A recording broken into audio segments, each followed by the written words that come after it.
Muito boa tarde, está no ar mais um Rede Notícia em transmissão simultânea da TV Horizonte no canal 30.1, na América FM na sintonia de 107,1 e também na Rádio Cultura M, 830 kHz. Agora em Belo Horizonte, 12h04. Muito prazer, eu sou André Santos. Muito boa tarde, Adriana Ferreira. Boa tarde, André. Boa tarde também a todo mundo que está nos acompanhando. Eu sou Adriana Ferreira. Muito bom estar na sua companhia. A partir de agora, os principais assuntos do dia, de uma forma bem dinâmica, para te deixar muito bem informado.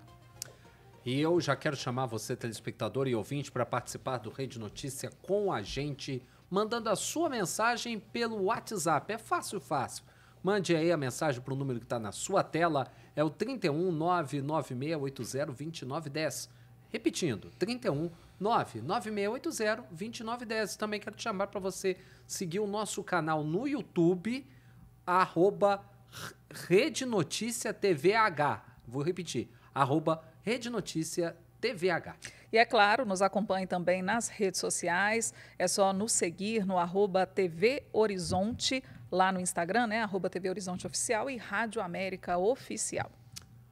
Vamos começar o Rede Notícia desta terça-feira falando sobre o fim da greve dos transportadores de combustíveis e derivados de petróleo que prestam serviços para a Vibra Distribuidora, a antiga BR Distribuidora em Betim, na região metropolitana de Belo Horizonte. De acordo com o Sinditank, o movimento acabou na noite desta segunda-feira, depois que a Vibra assumiu o compromisso de atender às reivindicações dos transportadores até amanhã. Pois é, os transportadores reivindicam o pagamento mínimo do frete e também do vale pedágio obrigatório. O sindicato afirma que, caso as demandas não sejam atendidas, o movimento poderá ser retomado a partir de quinta-feira. E aí, ontem já teve gente que fez corrida aos postos. Sim, o Minaspetro chegou a anunciar que estava começando a faltar combustíveis, ainda bem que o imbróglio, pelo menos, parece estar resolvido, mas vamos ficar de olho, né? Olha só, gente, uma cerimônia marcou os 250 anos de fundação da Polícia Militar de Minas Gerais. A repórter Gabriela Salles acompanhou e conta pra gente. A Polícia Militar de Minas Gerais completou 250 anos nesta segunda-feira. A cerimônia foi realizada na Praça da Liberdade, em Belo Horizonte. O governador Romeu Zema foi o primeiro a receber a medalha Alferes Tiradentes, concedida pela corporação.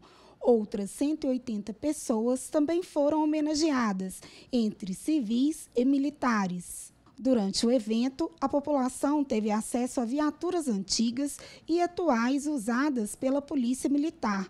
Os veículos ficaram expostos na praça. A gente tem que prestigiar também a questão da segurança, né, de quem cuida da gente todos os dias. Eu acho muito bacana, né? O comandante-geral da PMMG, Coronel Carlos Frederico Ottoni Garcia, falou sobre o papel da corporação no Estado e a formação de novos militares. Desenvolvemos ao longo desse período de comemoração várias operações.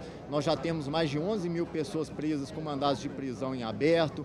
Nós estamos instalando e potencializando e ampliando o sistema de reconhecimento facial. Nós temos hoje um concurso que está finalizando, que vai inserir 3 mil novos soldados na Polícia Militar em setembro. A porta-voz da Polícia Militar, Major Laila Brunella, ressalta a evolução da corporação ao longo dos anos e a proximidade com a população. Nós nascemos com os ideais da liberdade, da conjuração, e nós permanecemos com esses ideais, né, de proteção de direitos, de cuidado com a população, mas ao longo do tempo nós fomos nos transformando, seja em termos de tecnologia, de ensino, cada vez mais técnicos, cada vez melhores formados, cada vez entregando mais para a população. A Polícia Militar de Minas Gerais tem 40 mil profissionais em 19 regiões do estado. O governo estadual prevê um investimento de 68 milhões de reais neste ano em tecnologia para a segurança pública. É claro que ninguém aqui vai discutir a importância da Polícia Militar do Estado de Minas Gerais, a importância de se comemorar 250 anos da criação da fundação da Polícia Militar de Minas Gerais. Agora, fazer um evento desse, em plena Praça da Liberdade, na confluência de avenidas importantes, como Cristóvão Colombo, Avenida Brasil, Bias Fortes, terça-feira à noite, com o trânsito fechado na hora do rush, não dá não, o trânsito ficou um inferno. Quem passou por lá reclamou demais, Poderia ser feito no sábado, poderia ser feito no domingo. Ia ter o mesmo ganho, ia ter mais participação da população. Agora tem que pensar um pouquinho na população, um pouco, né? Não é só ficar fazendo festa para meia dúzia de gente, não, né? Cá entre nós. E a gente dá sequência aqui ao noticiário falando sobre 3 pessoas que foram presas pela Polícia Civil suspeitas de participação em uma briga entre integrantes de torcidas organizadas aqui em Belo Horizonte. De acordo com as investigações, os suspeitos participaram de um ataque premeditado contra uma vítima no bairro Padre Eustáquio, na região noroeste de Belo Horizonte. A gente vai conversar ao vivo com o repórter Giovanni Rodrigues, que foi quem acompanhou agora há pouco uma entrevista coletiva da Polícia Civil. Boa tarde, Giovanni. O que você nos conta a respeito desse assunto, né? O que a Polícia Civil trouxe de informações? Muito boa tarde, Adriana. Boa tarde, André, e a todos. Isso mesmo, Adriana. É uma operação conjunta, né? Polícia Civil e também Polícia Militar. Cumpriu na manhã dessa terça-feira 3 mandatos de prisão, Adriana e André, e também 4 de busca e apreensão. Olha só, esses homens, eles foram presos em Belo Horizonte, em Contagem, no bairro Tropical, e também no bairro Vale das Amendoeiras, e um homem foi preso em Brasília. A investigação apura o seguinte, olha, um crime que aconteceu no dia 13 de março, no bairro Padre Eustáquio, motivado aí por rivalidade entre torcidas organizadas da Galocura e também Máfia Azul.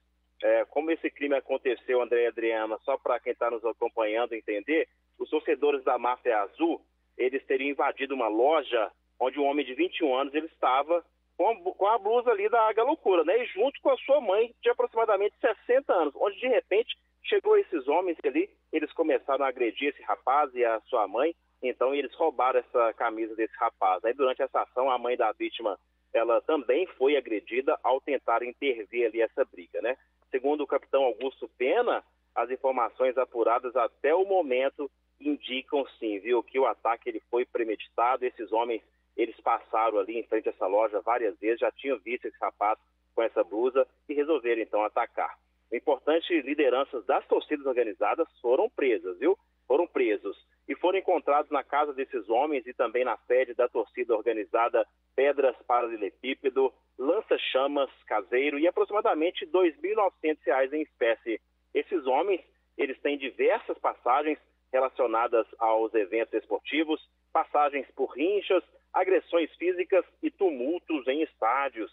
E vale ressaltar, né, André e Adriana, que atos de violência, aí, tanto fora quanto dentro dos estádios, serão investigados. Polícia Civil e Militar reforçou muito aqui sobre essa investigação envolvendo aí qualquer tipo de violência. É com vocês aí no estúdio. Eu costumo dizer que tem que mudar o nome.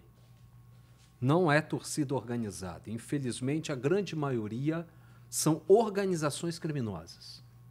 Desculpe quem gosta, sinceramente, isso é uma opinião minha. E a cada ato como esse, eu só chego a essa conclusão, você viu. As lideranças viram, então não posso andar com a camisa do meu time de coração, porque o outro acha que tem direito de chegar e me espancar. Isso é um absurdo completo. Lugar de bandido é na cadeia, gente, fato. E são pessoas, André, que por vezes saem já com essa intenção. Porque né? é bandido. Não com a intenção de torcer, mas com a intenção de fazer bagunça, de fazer baderna, de criar confusão, de criar tumulto. Então, de cometer crime. De cometer crime, exato. De cometer crime. E o que aconteceu aí é crime e tem que ir para a cadeia, não tem conversa. E a gente tem que botar penas cada vez mais pesadas para esse tipo de atuação. Para quem gosta do futebol, para quem gosta do esporte, ir para o estádio, torcer e depois o resultado, tocar a vida normal como tem que ser todo santo dia, né, Adriana?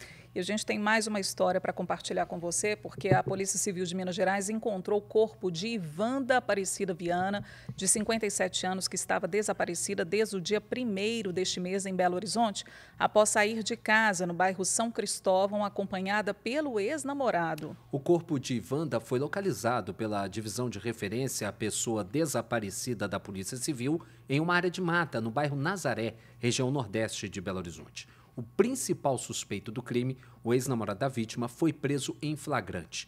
Agora, à tarde, a partir das 2h30, a Polícia Civil vai apresentar um balanço completo da investigação que localizou o corpo dessa vítima, provavelmente mais uma vítima de um feminicídio.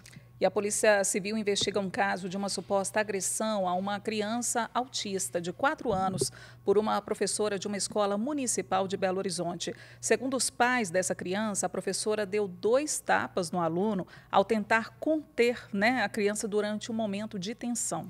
Por meio de nota, a Secretaria Municipal de Educação lamentou o ocorrido e informou que a professora já está suspensa das atividades.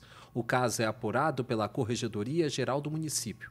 Ainda segundo a secretaria, a direção já se reuniu com os pais do aluno, que foram orientados a registrar um boletim de ocorrência e notificar o caso ao Conselho Tutelar. E mais de 8.000 oportunidades de inserção no mercado de trabalho são oferecidas em um feirão de empregos promovido pelo governo do estado. E a gente vai ao vivo conversar com a repórter Erlane Grace, que traz as informações sobre esse evento. Oi, Erlane, boa tarde para você. Como que está esse evento? Muita gente procurando e com a expectativa de conseguir um emprego? Muito boa tarde, Adriana, André e a todos que nos acompanham no Rede Notícia. Hoje é dia de oportunidade aqui em Belo Horizonte. O governo de Minas está realizando, neste momento, um feirão com mais de 8.000 vagas de empregos para BH e região metropolitana, nas áreas de comércio, serviço, indústria e também construção civil. O evento ele acontece aqui na Rua Guaicurus, próximo à Praça da Estação. Quem quiser comparecer, o evento vai funcionar até às 16 horas. E tem mais de 70 empresas inscritas. Está ao meu lado aqui o Arthur Campos. O Arthur vai falar um pouco para a gente sobre esse evento. Ele é subsecretário de Inclusão Produtiva, Trabalho, Emprego e Renda. Arthur, esse feirão traz um número significativo, 8.000 vagas. Qual o foco principal da ação e como o governo está trabalhando para transformar essas oportunidades aqui em contratação? Olha, primeiramente, boa tarde a todos que estão nos acompanhando. O governo de Minas, o feirão de empregos é mais uma das políticas de geração de renda, de geração de emprego que o governo de Minas vem fazendo nesses últimos anos, A gente já vai chegar aí até o final do ano mais de 1.000 postos, mais de 1 milhão de postos de trabalho. Até o final do ano, se Deus quiser, a gente já vai estar gerando. E a gente precisa colocar os mineiros e as mineiras ocupando essa vaga. E a ideia do feirão é justamente essa, Hoje nós estamos com 8.000 vagas, com mais de 70 empresas que estão aqui no local, fazendo entrevista no local. Então, assim, já tivemos várias pessoas que já estão saindo empregada. Então, às vezes você vem aqui, eu estava até conversando com um dos jovens ali, ele veio sem pretensão nenhuma e já saiu com a vaga de emprego. Sim, e como acontece esse processo seletivo? Para quem chega aqui de repente não conseguiu uma vaga, vocês dão algum suporte, algum apoio? Olha, o primeiro ponto a pessoa vem aqui, traz o seu documento de identificação, o que você quiser. A gente vai fazer o cadastro, ele escolhe as empresas que ele possa ali estar fazendo, a sua entrevista. Caso ele não tenha sido contratado por algum motivo, a gente vai ter essa triagem, justamente a gente faz esse controle para a gente acompanhar essa pessoa. Então a gente sabe, por que não conseguiu? Se for por falta de qualificação, nós temos o Minas Forma, que é o programa de qualificação do governo de Minas Gerais, que nós já temos mais de 10.000 vagas espalhadas em Minas, que ele pode vir aqui identificar o município, qual município que tem, qual curso, quando começa, como é que é. Então a gente qualifica e a pessoa recebe uma bolsa também nessa qualificação. E temos outros serviços que nós estamos oferecendo aqui no dia de hoje, Nós temos o Senac fazendo algumas orientações profissionais, nós temos alunos do Divina Providência, que são cursos de qualificações de barbeiro, que estão fazendo cortes gratuitos aqui, então a gente já está fazendo muito atendimento, não só as pessoas que querem também a questão do trabalho, mas os moradores de rua que estão aqui na região estão vindo aqui muito. O varal solidário também, às vezes a pessoa não tem ali uma roupa adequada e quer utilizar, pode estar utilizando, e a emissão da carteirinha da Cipiteia. Ok, só reforçando, quais documentos as pessoas precisam trazer? Só trazer o documento de identificação. Se você tiver um currículo e quiser trazer, ótimo. Se não tiver, não se preocupe. Aqui a gente consegue fazer o seu currículo, consegue te orientar da melhor forma possível. Ok, muito obrigada, Arthur, pela sua participação aqui. Então, para você que está em busca de uma oportunidade, o local é aqui na Rua dos Guaicurus, número 50, pertinho aqui da Praça da Estação, funcionamento até às 16 horas. A expectativa é de que 1.500 pessoas passem por aqui. Então, é só chegar e aguardar aí com esperança uma vaga no mercado de trabalho. Volto com vocês, Adriana, André. Obrigado, Hernani. Já muita gente, inclusive, né? As informações que a Hernani mandou para a gente mais cedo, de muita gente que foi lá e já saiu empregado. Quer dizer, gente, rouba quem quer, caça confusão na vida quem quer. Tá aí a oportunidade. Vai buscar seu emprego, vai construir a sua vida de maneira honesta, de maneira tranquila, porque emprego tem. Tá? É oportunidade. Você também não tem um currículo, leva lá, a pessoa ajuda. E se não tem formação, né, André, lá mesmo o profissional já encaminha, né, Claro. para a formação, para que você faça cursos que possam, inclusive, te proporcionar vagas melhores também, né, no Verdade. mercado. Agora a gente vai para um rápido intervalo e na volta a gente vai falar sobre o segundo dia de interrogatórios dos suspeitos de participação, dos réus, aliás, envolvidos na participação do golpe do dia 8 de janeiro, isso lá no Supremo Tribunal Federal. Agora em Belo Horizonte, 12h20.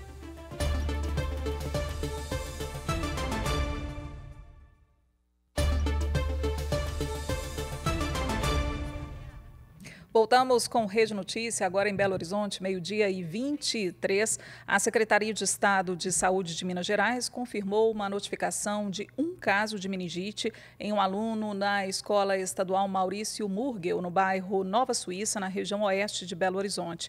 A secretaria informa que as aulas não foram interrompidas na escola e que todas as medidas de prevenção e controle estão sendo adotadas de forma imediata e rigorosa, conforme os protocolos estabelecidos pelo Ministério da Saúde. Até o momento não foi identificado nenhum caso secundário relacionado ao caso notificado. A Secretaria de Estado de Saúde de Minas Gerais ressalta que não se trata de um surto e que a situação está sob controle e que não foi identificado risco para a continuidade das atividades escolares.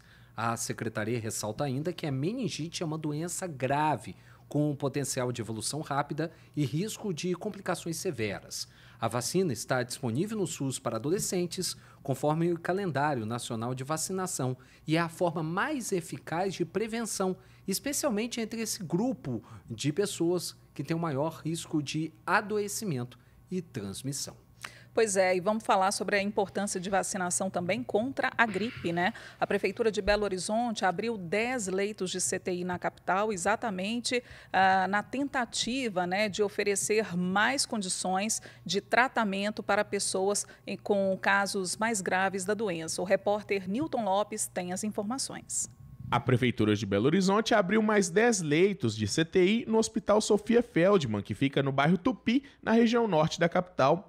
Os novos leitos vão garantir o cuidado intensivo a mulheres que necessitam de internação hospitalar. Considerando os dados de solicitação de internação em CTI em 2025, até a última semana foram registrados 1.041 pedidos de internação por causa de doenças respiratórias na rede SUS da capital.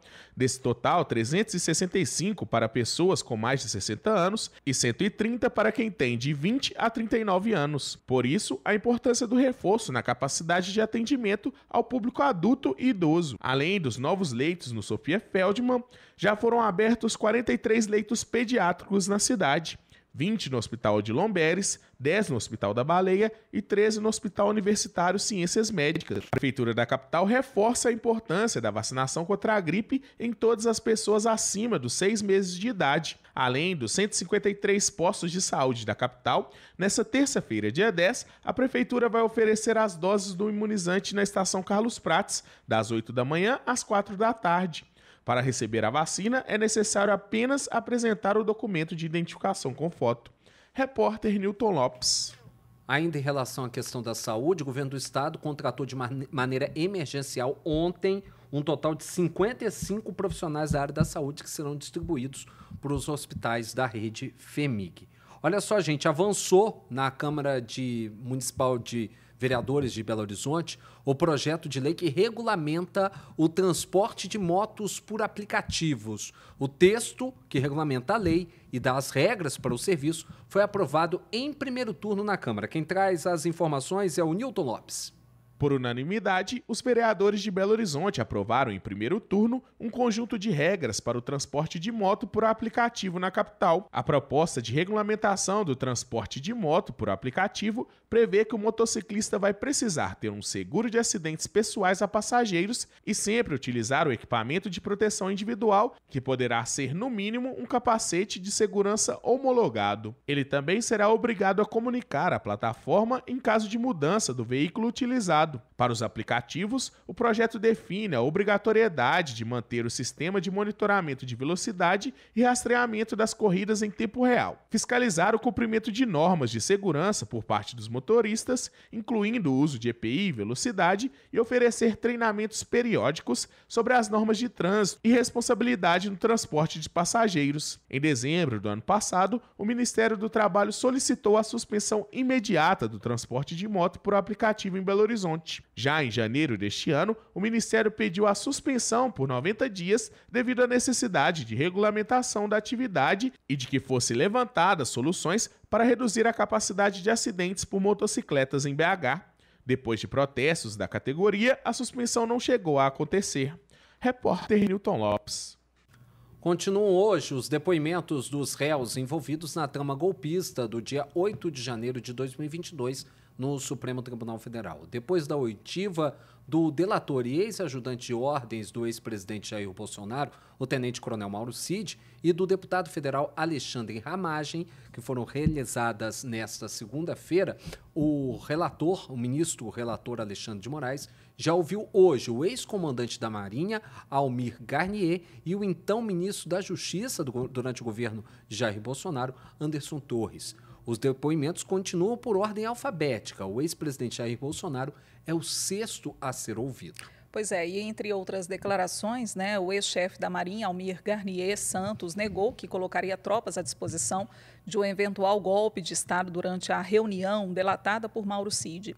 Já o ministro da Justiça, Anderson Torres, o ex-ministro da Justiça, afirmou que sempre avisou Bolsonaro de que não havia fraude nas urnas eletrônicas. Nessa segunda-feira, né, nessa segunda, ou seja, ontem, quando os depoimentos começaram, o deputado federal Alexandre Ramagem, ex-diretor da Agência Brasileira de Inteligência, negou que tenha usado a estrutura do órgão para monitorar a rotina dos ministros do Supremo e também do Tribunal Superior Eleitoral durante o governo Bolsonaro. Já o delator Mauro Cid confirmou que o ex-presidente Jair Bolsonaro alterou a minuta do golpe. E nesse momento, né, a gente está acompanhando pela TV Justiça também, os depoimentos continuam e nesse momento quem presta depoimento é o ex-chefe do Gabinete de Segurança Institucional, General Augusto Heleno. Ele acaba nesse momento de se retirar, né, porque o depoimento já foi encerrado e o próximo a prestar depoimento é o ex-presidente Jair Bolsonaro.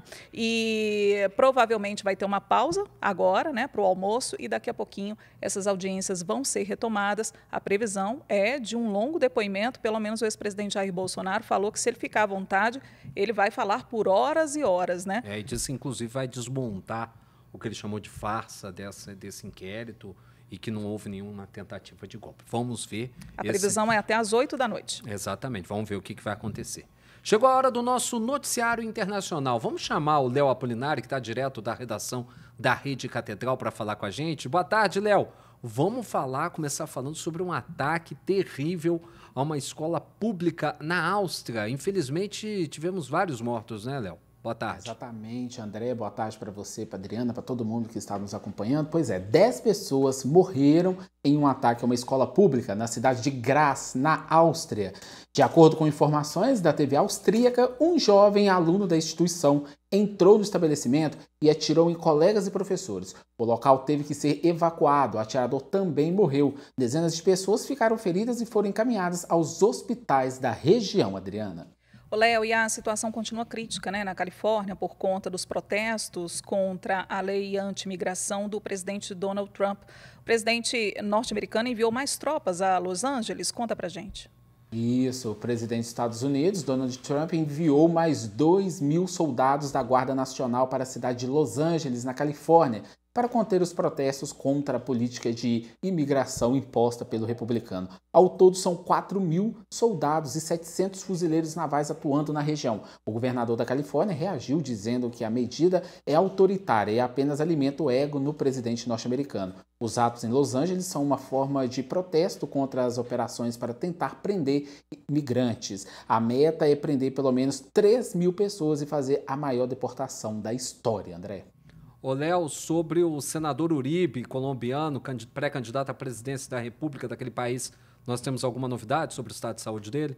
Temos sim, viu? O governo colombiano admitiu falha na segurança do senador Miguel Uribe, baleado no fim de semana durante comício. Pelas redes sociais, o presidente da Colômbia, Gustavo Petro, disse que a equipe foi reduzida de 7 para 3. O Conselho de Segurança investiga o caso, tá? Uma jovem foi presa. Miguel Uribe permanece internado em estado crítico, Adriana. E a gente fecha aqui o noticiário, Léo, falando sobre mais um ataque na Ucrânia, né? A Ucrânia sofreu mais um ataque que foi feito pela Rússia. Qual que é a repercussão disso tudo hoje?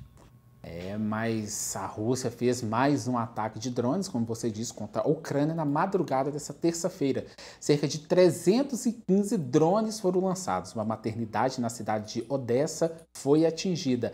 4 pessoas ficaram feridas, 7 distritos sofreram danos, André. Obrigado, Léo. Até amanhã, se Deus quiser. Vamos rapidinho para o intervalo, agora 12h33. Na volta, a gente conversa com o deputado estadual e presidente do Partido dos Trabalhadores em Minas Gerais, Cristiano Silveira. Vamos continuar falando sobre o Propag. E depois do intervalo.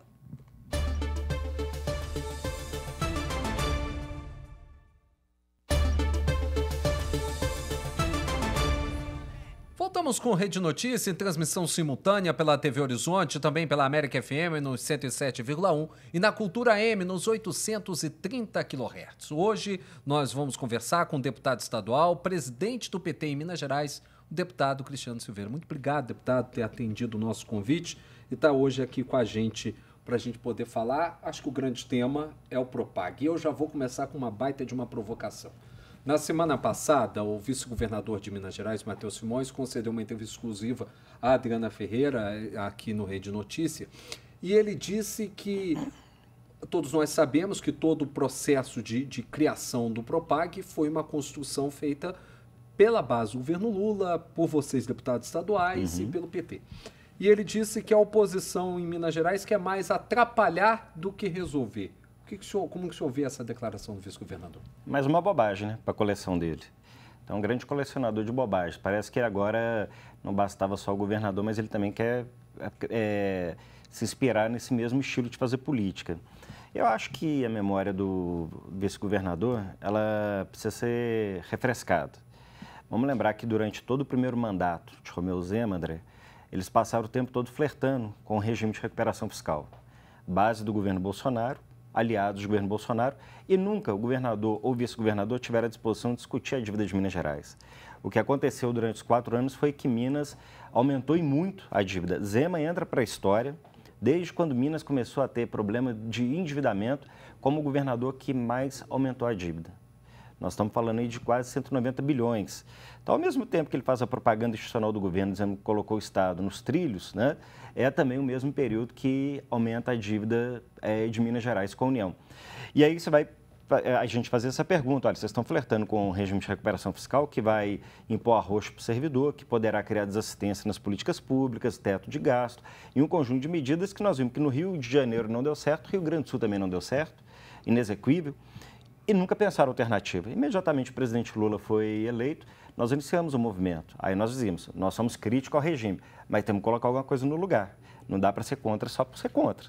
Toda vez que você diz que algo não serve, e aí isso foi repetido pelo Matheus Simões, inclusive na audiência que ele teve na Assembleia para apresentar, né, a proposta do Propag, eu disse, não, mas nós queríamos aquela proposta porque era a única que tinha. Claro, foram incompetentes, não conseguiram pensar alternativa, e durante o período nós iniciamos uma discussão entre nós, levamos a discussão para o presidente Tadeu, levamos a discussão para o senador Rodrigo Pacheco, e aí tivemos o Propag. Então, quer dizer, eu acho que o vice-governador está esquecendo quem realmente fez a concepção de uma alternativa para discutir a dívida dos estados, e aí incluindo, evidente, Minas Gerais, em detrimento ao regime de recuperação fiscal, que era o que eles queriam. O deputado, o governo de Minas tem alguns ativos prioritários, CEMIG, Copasa, Codenge, Codemig, e o vice-governador afirma que dependendo do valor, né, que for dado pelo governo do estado, é possível se dispor de 1 ou 2 ativos e preservar o restante, né, da lista que é muito extensa. Vai dar tempo de mensurar o valor? Há um pedido de prioridade, né, para que o BNDES agilize esse pedido, mas o BNDES diz que não tem condição de fazer essa avaliação num curto espaço de tempo. Mas o prazo está curto, né? Até dezembro para fazer a adesão, mas até outubro já tem que ter os projetos todos aprovados. Mas aí é o seguinte, o secretário de Planejamento teve na Assembleia ontem, na Assembleia Fiscaliza, e confirmou o que a gente já vinha dizendo. Ainda que você não tenha o que nós vamos chamar de cenário ideal, na lógica do Estado, para a sua capacidade, né, de cumprimento com as obrigações dentro do Propag, de fazer o aporte de 20% desse valor imediatamente, ainda assim a gente já dizia que fosse 10%, ou se não fosse nenhuma entrada nessa negociação, só o fato de você já ter um juro menor, né, uma condição de cálculo da amortização da parcela e o prazo que se dilata, a composição de investimento que você faz em algumas áreas, o governo vai entender isso como amortização também da parcela dessa dívida, já é muito melhor do que o que era o regime de recuperação fiscal. Então, ontem, alguém podia dizer o seguinte, você fala da oposição. O secretário de Planejamento confirmou, não, o que nós queremos dizer é o seguinte, que se não tiver os 20%, ainda assim nós vamos aderir, porque é melhor do que o que tinha no regime de recuperação fiscal. Mas o 20% é o que vocês trabalham, né? Também. Eu vejo, por exemplo, que se você não consegue avaliar tudo, avalie aquilo que você entende que é prioritário e é que é mais tangível. Por exemplo, nós vamos ficar discutindo com o governo federal se ele quer um determinado imóvel? Eu não vejo isso. Olha, a SPU, Secretaria de Patrimônio da União, né, aqui é a Superintendência de Minas Gerais. Nesse último ano passado, desse ano, o que ela fez de entrega de imóvel da União não foi brincadeira. A União está desfazendo seus próprios imóveis, porque tem custo você mantê-los se você não tiver ali uma função pública, de interesse público que esteja sendo executada. Aí, vamos entregar o UENG. O governo não quer saber de UENG, o governo não quer saber de universidade, o governo quer saber o seguinte, o que é relevante do ponto de vista de ativo para ele poder fazer esse encontro de contas, vamos chamar assim.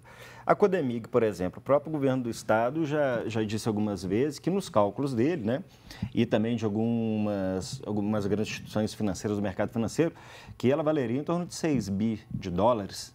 Se for isso, a Codemig já resolveu o problema dos 20%. Você acha que pode ser essa a solução? Acho que pode. Acho que o governo teria interesse, porque é uma empresa superavitária, que tem um ativo interessante, né? A questão do nióbio, que é um que a gente chama das terras raras, né? Para componente eletrônico, satélite, telecomunicação, enfim, por aí vai. Então, a Codemig pode ser a saída sem que você tenha que entrar na discussão que tem um nível de polêmica maior que CEMIG e Copasa. O governo sabe disso. Ele quer aproveitar a oportunidade da discussão do Propag, que prevê, por exemplo, federalização das empresas, para poder tentar trazer isso de novo para essa agenda. Que ele já tinha feito isso lá atrás, quando encaminhou a PEC para nós. Você acha que até na última reunião que houve no BNDES, que o vice-governador participou, houve essa possibilidade de solução do governo dizer que poderia fazer algum tipo de auditoria, algum tipo de levantamento externo para poder apresentar para o BNDES e o BNDES fazer esse tipo de avaliação. Você acha que dentro da possibilidade de não haver o prazo execuível do BNDES fazer a avaliação, por exemplo, da Codemig, e vir uma outra avaliação como essa, você acha que vocês, deputados, podem votar essa adesão e a liberação da Codemig ser federalizada? Acho que sim. Da Codemig eu percebo que nós não temos grandes divergências sobre esse ativo, né, na negociação. Qual que é a principal divergência hoje? É CEMIG? Copasa. Né? Copasa existe um entendimento até por parte do governo federal que não seria interessante, não. Né? E a CEMIG, qual é o problema? Nunca foi do perfil do governo federal trabalhar com empresas de saneamento, ele nunca teve isso. Agora, companhia de energia, sim, né? A própria Eletrobras recentemente. E a CEMIG teria um papel estratégico até da participação do governo na Eletrobras, porque ela também tem ativos ali, né? Então isso faz mais sentido. A resistência que tem aí é do ponto de vista do consumidor, do interesse da população, porque os estados que fizeram privatização das suas empresas, das suas estatais de energia, é colapso. Quando nós começamos o mandato, nós trouxemos aqui a CPI, que estava investigando o processo de privatização da Companhia de Energia lá em Goiás, e que era um caos. Falou, olha, o tempo de atendimento piorou, os custos para a população aumentou, tarifa também ficou pior. Então, quer dizer, foi tão ruim que o Caiado pegou e rescindiu o contrato e agora eu acho que colocou a Equatorial lá dentro para poder substituir a empresa que lá estava. São Paulo, nós vimos o que aconteceu em São Paulo, tendo apagão. Então, a gente sabe que é interesse da população. Por que eu falo isso da CEMIG, André? Quando você pega assim, o que é a CEMIG? Mas a CEMIG também é uma empresa que tem a participação do Estado. Ainda assim, ela está entre as melhores empresas do Brasil no seu ramo. Quando você olha, por exemplo, o que o mercado fala sobre a CEMIG, é recomendação de compra. O tempo todo as ações, com preço-alvo de não sei quando a ação. Então, ela é superavitária. Eu vou te falar que o Estado hoje sobrevive um pouco do que ele tem de participação nos lucros das suas estatais, que tirando isso, a capacidade de investimento do Estado era quase nula. Existe só para a gente fechar esse bloco, existe uma visão diferente entre dois ramos do próprio governo federal em relação à CEMIG. O ministro Alexandre Silveira queria a incorporação, a federalização da CEMIG da maneira como a CEMIG hoje está. Só que isso deveria ter um pagamento de um valor para que as compras das ações que não são do Estado deveriam ser compradas pela União. O ministro da Economia, Fernando Haddad, a ministra da Fazenda, Fernando Haddad, não concorda, segue o modelo que o governo do Estado daria, que é a famosa transformar a CEMIG num corporation. Você acha que isso é viável? Como é que poderia se fechar essa história? Esse aí é mais um dos componentes que eu enxergo de complexidade da CEMIG entrar na discussão do Propag. Porque não se trata somente, vamos falar assim, do componente de lógica ideológica que seja, né? Eu não acho que serviço essencial estratégico tem que estar na iniciativa privada. Acho que o Estado tem que cuidar do que foi estratégico. Eu não sou daqueles caras que acham que o Estado tem que cuidar de tudo, né? Estatizante, aquele Estado gordo, que cuida das coisas. Não. Mas eu acho que serviços essenciais estratégicos tem que ser um pouco nessa... com o Estado cuidando. Além disso, você vai para implicadores também legais, porque a CEMIG não tem só o Estado como sócio, né? E você sabe que quando você vai fazer esse tipo de operação, o mercado também, os outros acionistas, os minoritários, também têm direito protegido pela CVM. Então, não é tão simples. É por isso que eu repito que... e o presidente Tadeu tem essa compreensão, porque você vê que nós temos 14 projetos do Propag. E eles não estão em pauta? Ainda não, porque nós estamos iniciando por aquilo que tem um nível de divergência menor. De entendimento maior. Por exemplo, hoje nós vamos votar 2 projetos. Um que fala da securitização, né? Que é que o Estado tem de recebível de crédito, de pagamento, né? De consumidor, de contribuinte. E isso seria dado também, caso a União aceite, como uma parcela do pagamento do Propag. A União vai avaliar esses ativos, né? Também não vai querer título podre, né? Falar, pô, isso aqui não tem lastro, né? Mas tem muita coisa que é interessante, eu acho que vai entrar na discussão. E também uma parte também do que a gente pode traduzir num pequeno encontro de contas da questão previdenciária, né? Que tem o Estado juntamente com o regime geral. Então, tem também algo a receber que poderia entrar nessa composição. Então, olha, você tem essa questão da questão previdenciária, você tem ativo a receber de crédito, que o Estado tem a receber, você tem ainda em torno de 7 bi daquela questão ainda da Lei Candir, que o Minas Gerais ainda tem a receber. A Codemig tem um nível de divergência muito menor, então ela pode caminhar melhor do que CEMIG e Copasa. Então, o Estado ele tem algumas cartas na mão que dá para avançar. Se o secretário está dizendo, olha, acho que a adesão nós temos que fazer ainda que não atinja, né, o ideal dos 20%, porque a condição ela já é melhor, ainda assim há algumas questões que nós podemos aprovar, votar aqui com celeridade, porque nós não temos grande divergência. E aí o Tadeu, de forma inteligente, conversou com os líderes, olha, dentro dos projetos, vocês acham que isso aqui dá para caminhar? Dá para caminhar. E está caminhando, passou nas comissões, hoje nós vamos para plenário, às 14 horas vai ter votação. Então, quando o vice-governador fala esse tipo de coisa que a gente começou aqui em entrevista, eu acho que é muito desleal da parte dele, sabe? Nós estamos tentando buscar a solução para resolver o problema da dívida do Estado, que eles aumentaram, como ninguém nunca fez na história de Minas Gerais, quando eles ficaram quietinhos, e agora tentar dizer que há uma indisposição. Nossa, não é verdade. O presidente Tadeu tem liderado isso de forma muito séria, né? A gente vai voltar a conversar sobre esse assunto, a gente tem que fazer um rápido intervalo e a gente volta conversando com o deputado estadual, presidente do PT aqui em Minas Gerais, Cristiano Silveira.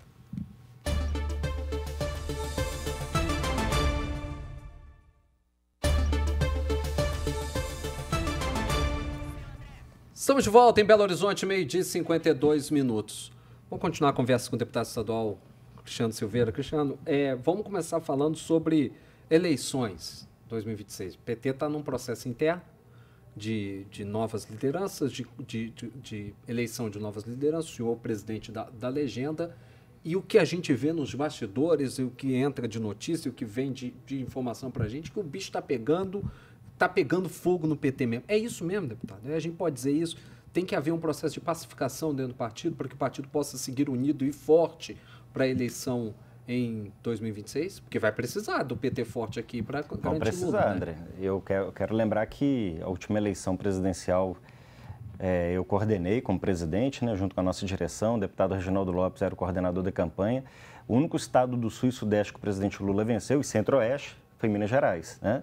E aumentamos a bancada de deputado estadual de 10 para 12, deputado federal de 8 para 10, né? Então, quer dizer, fizemos o dever de casa. Para a próxima eleição vai exigir da gente também algum nível de unidade. Qual que é o problema hoje no PT? Que você tem dois grupos, os bombeiros e os incendiários, né? Então, tem gente que no processo de disputa do PT, ao invés de tentar construir diálogos e um pouco mais de entendimento, para a gente ter um processo interno mais tranquilo, né? Não que seja problema o PT, porque o PT, seus 45 anos, sempre teve suas correntes, sempre teve disputa, isso é da nossa natureza, né? É o que faz também o partido ter vida interna, ter uma vitalidade. Agora, quando esse nível de disputa se torna, vamos chamar de fratricida, que aí você, como diz assim, você tem uma disposição de brigar mais com seu companheiro do que você tem com a extrema-direita, que está muito forte em Minas Gerais, por um acaso, né? Isso tem que ser dito. Aí você começa a virar o PT do sonho do seu adversário. Fala assim, não precisa preocupar com o PT, não. Eles gastam tanta energia e saúde brigando entre eles que nós vamos tocar a vida aqui tranquilo. Então isso me preocupa. O nível de disputa que está hoje no PT, especialmente por algumas pessoas que estão na estrutura da direção nacional do PT, de controle lá, com relação especial a Minas Gerais, tem me preocupado com que isso pode deixar de sequelas e consequências para a eleição. Ainda em 2026, e agora falando sobre uma declaração até mesmo do governador Romeu Zema, falando que a prioridade dele é combater o PT em nível nacional e também aqui estadual, sendo que, para isso, ele até mesmo retiraria a possibilidade de candidatura dele. Como que o senhor vê isso? De retirar que é presidente? A candidatura, sim. Primeiro que ele não é viável, né? Ele está na fila do pão, ele é o último, né? Todos os outros candidatos, porque nós estamos vendo nas pesquisas, pontua melhor. Então, ele vai ter que ver o que sobra para ele nesse processo. Então, eu acho que ele não vai retirar porque ele vai fazer um gesto, vai retirar porque não vai ser viável, né? Até porque o governo dele agora começa a ter problemas, né? Porque, gente, vamos lembrar, né? O Zema 1, candidato Zema, era o cara do discurso da antipolítica, que não ia receber salário, que não ia usar aeronave, que era contra luxo, mordomia. O cara fez tudo diferente. Eu sou contra o aumento de imposto. Aumentou o imposto, aumentou o ICMS, taxa da blusinha, né? Agora o povo do cartório está bravo, do setor está bravo com o aumento do cartório. Aí agora ele falava o seguinte, não vai ter privilégio. Porra, isenção benefício fiscal para os amigos, mas privilégio não existe. Eu não vou receber salário, aumento para o próprio salário, 300% de aumento para si próprio. Então, vai desmistificando isso, sabe? E agora entrou numa vibe também o seguinte, olhando para 2026, parou de governar e quer virar youtuber. Eu vou comer banana, eu vou xingar, pegar bebê reborn, eu vou xingar fulano, eu vou brigar com passarinho, os trem de maluco, né? Então, acho que esse formato também, ele começa também a se deteriorar. Então, acho que o Zema é o seguinte, se o objetivo dele é combater, enfrentar o PT,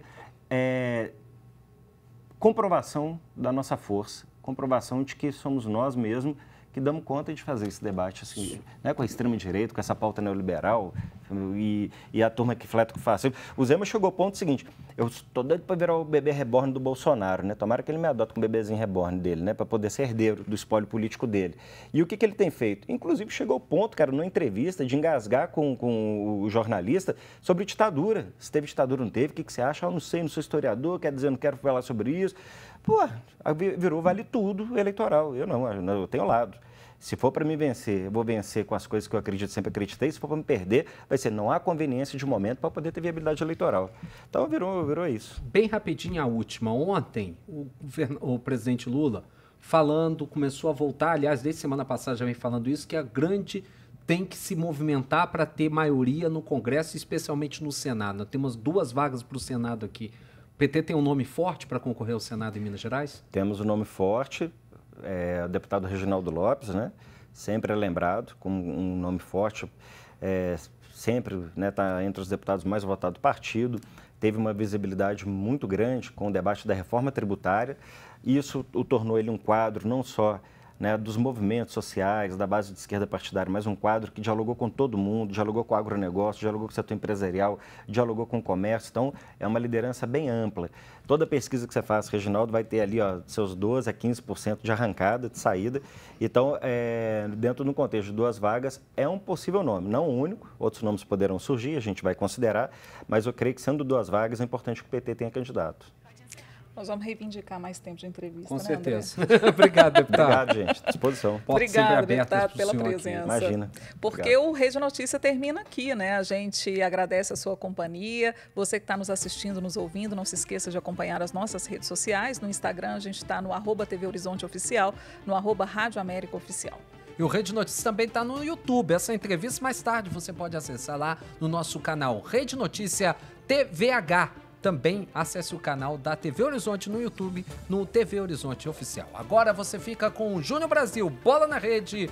Hoje tem seleção e as repercussões desse jogo que pode garantir o Brasil na Copa. O Rede Notícia volta amanhã, ao meio-dia.